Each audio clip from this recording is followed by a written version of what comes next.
Alrighty, well, hello there, TheWrongCat. Hi again. How are you?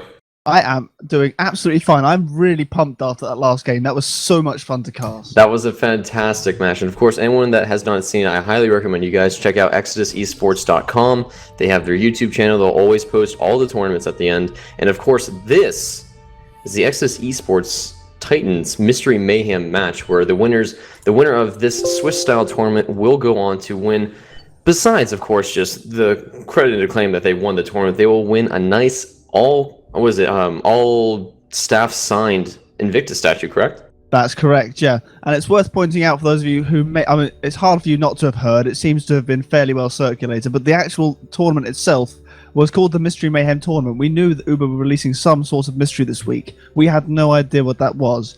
And this Titans expansion was the mystery, and all these players have only had a few days to learn all the new quirks of this game from Classic PA and retrain their skills and fighting their way now for this new statue. So it'd be nice to see some unheard players making their way up into the higher echelons of this Swiss style.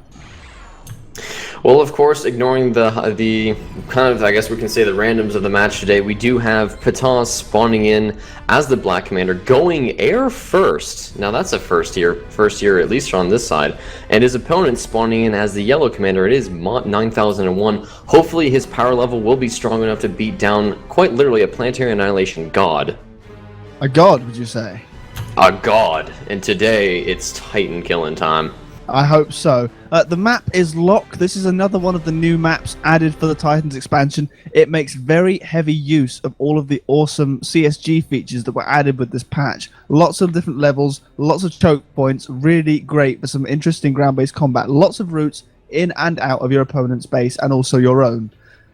They call it Lock, but honestly, they might as well just call it the hot platforms, because holy crap, you try and walk anywhere, up or down, and you're going to have a real pain in the butt trying to do anything. So hopefully these guys will know what they're doing. Of course, it looks like Patan is going for kind of the standard, if you don't know what to do, go air, Planetary Annihilation God style. That's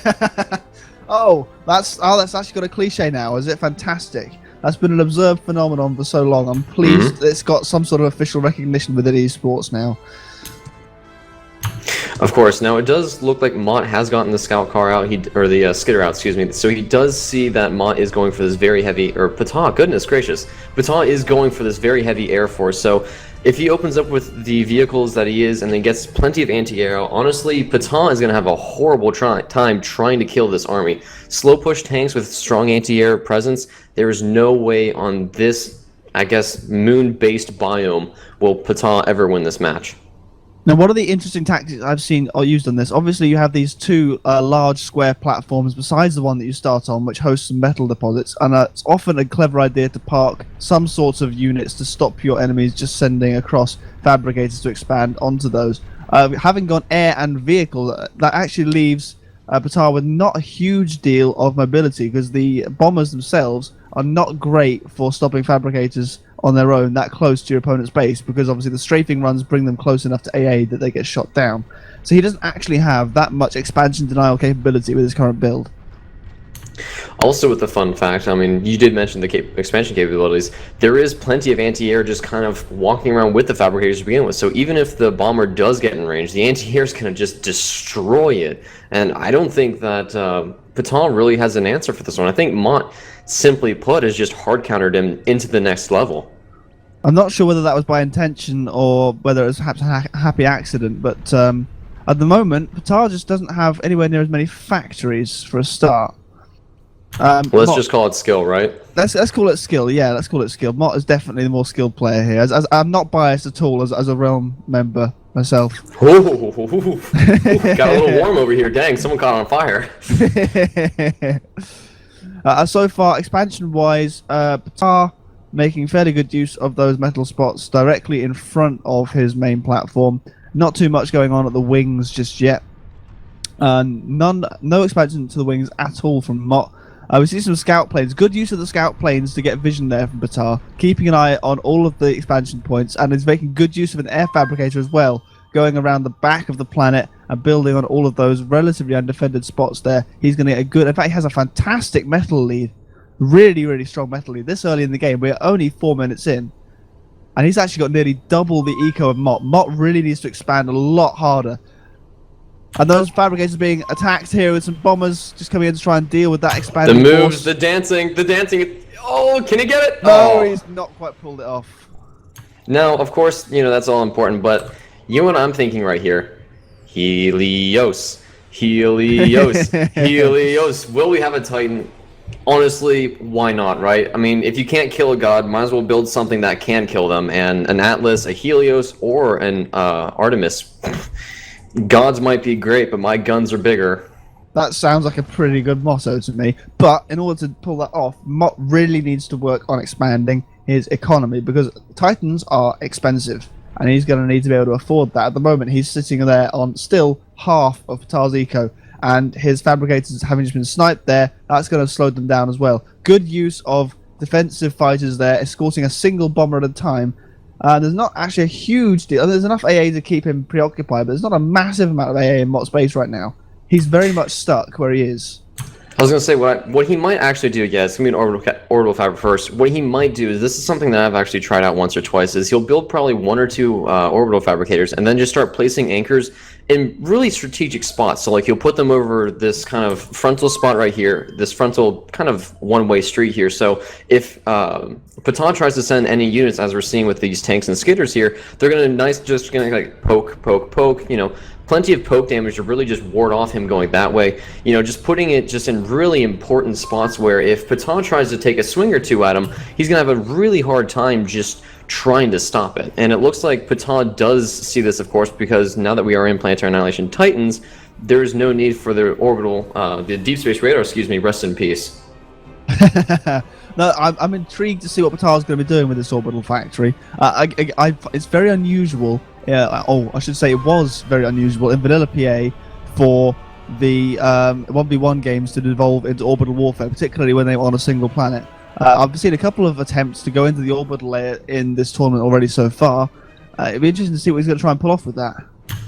Well, so far, so far it does look like we have a orbital factory coming out, so we might be seeing Omegas, the interesting choice, to be honest. On 82 metal alone, they are pretty much mobile flying fortresses, and those don't come cheap. So Mott trying to do something very, very silly, though I'm not too sure he really knows what he's trying to do here to kill Patan. It seems like he's trying to build vehicles, he's got an orbital factory out, but he's just not getting the economy to try and support it. And even he's not even using the economy he has. He's he's got the inferior economy here, and he's floating. He can't afford to do both of those. If you're ahead in the economy, floating is not such an egregious sin. But when you're as behind as he is, you can't afford to be wasting that. He's not having enough fabricators. He does not have enough factories. His commander is currently idle, and that's pretty unforgivable. His energy, however, is absolutely crippled.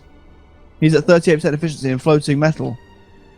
Well, right now it looks like Mott might need to smack his commander, get off his butt, and stop drinking tea. And it looks, well, I mean, there's a nice little wish-wash force here from Mott trying to move out, but I mean, the army of Patan is quite literally going to swallow it whole. Yeah, that's a raiding force at best, and he's meeting what looks to be quite an aggressive base-pushing force on its way streaming out there from Patan. And they're just getting absolutely eaten alive there. Infernos don't even get a look in. They get destroyed before that even gets a chance. And if you look here, we actually see Mott is trying to build some mines. However, if you look into Patal's forces, he has included the small scout skitters, which actually detect mines. So the mines are going to be destroyed, and they're going to be completely ineffective. And it's wise that Patal chose to include those in his force. If you don't include those, of course, the mines are invisible, and you will just run into them and die horribly. Now, what we might see is, okay, it's the orbital factory is about to finish up. It's either, oh no! Oh no, 97%! Oh no! Oh, and it looks like the gods have blessed Patan and have abandoned Mott. Oh no. I was going to say it's either going to be an Omega or an SSX, but now it looks like I'll never get to know what Mott was thinking with that orbital factory. That'll be a shame.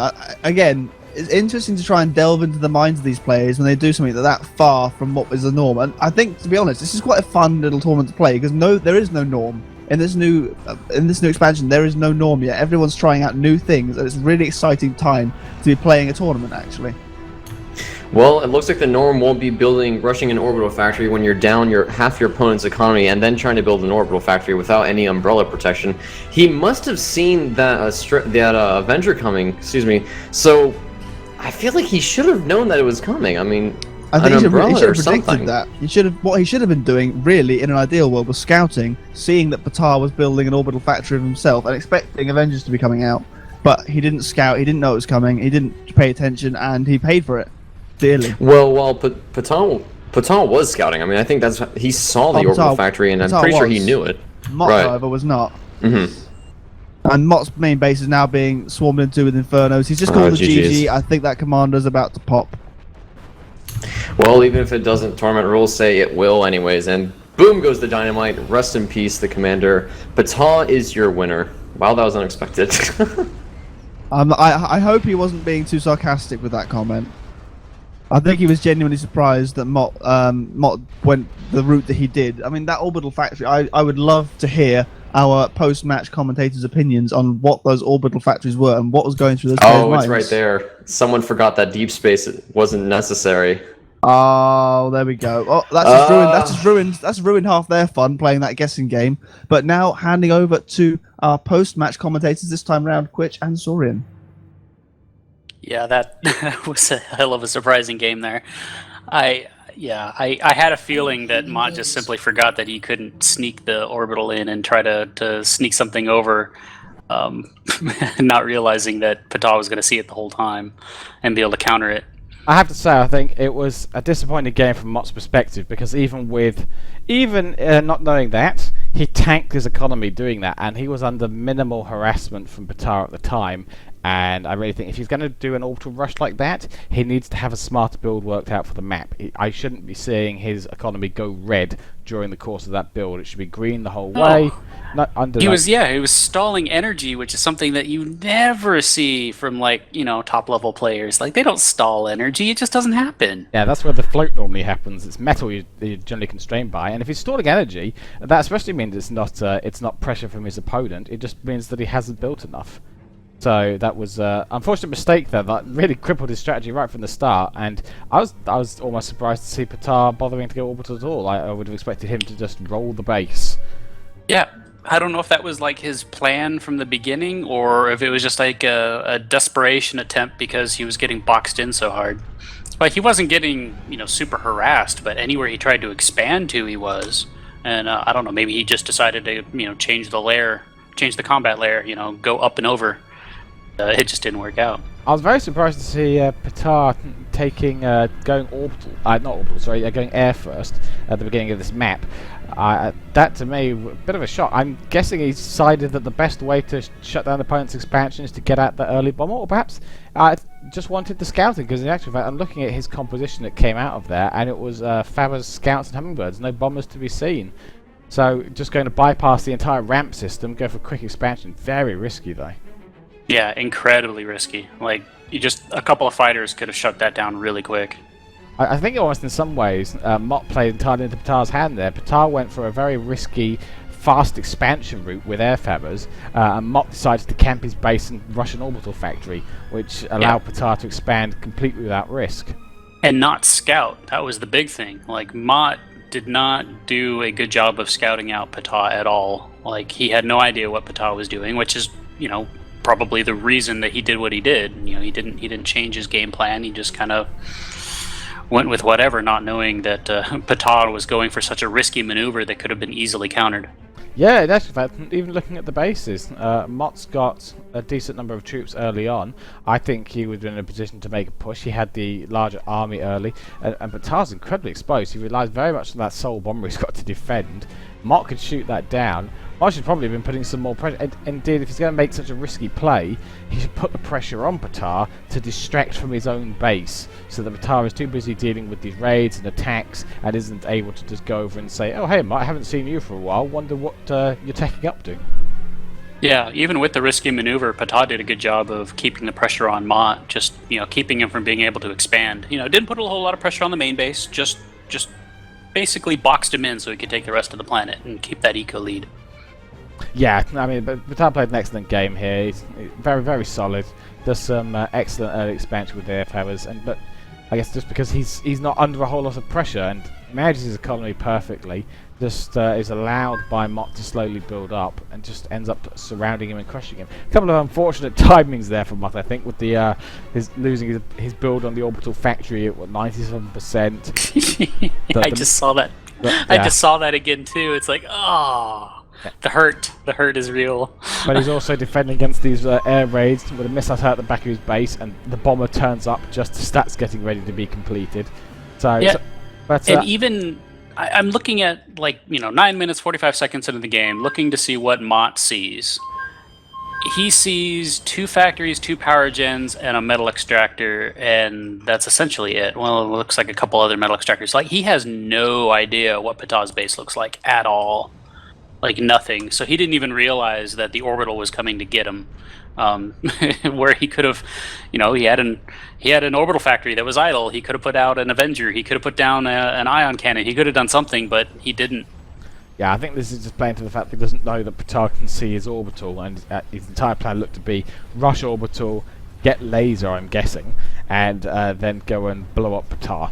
And because if he can pull off a quick enough surprise attack with the laser, he can pull that off. But of course, that's way, way harder to pull off in Titans now, with the fact that you don't need your deep space radar to see orbital. It appears immediately. So that kind of attempt at the sneaky orbital play, just it was just never going to work out that way.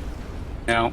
I don't think. I'm not sure. Perhaps if he'd got some. Perhaps if he managed to get some Omegas, it would have given him enough muscle in the orbital space to shut down Patah's forces. But I'm not sure the Omegas. The Omega's really tanky, but I don't think it's good enough to kill off a ground force. It can take out umbrellas because it's just one unit it has to fire on.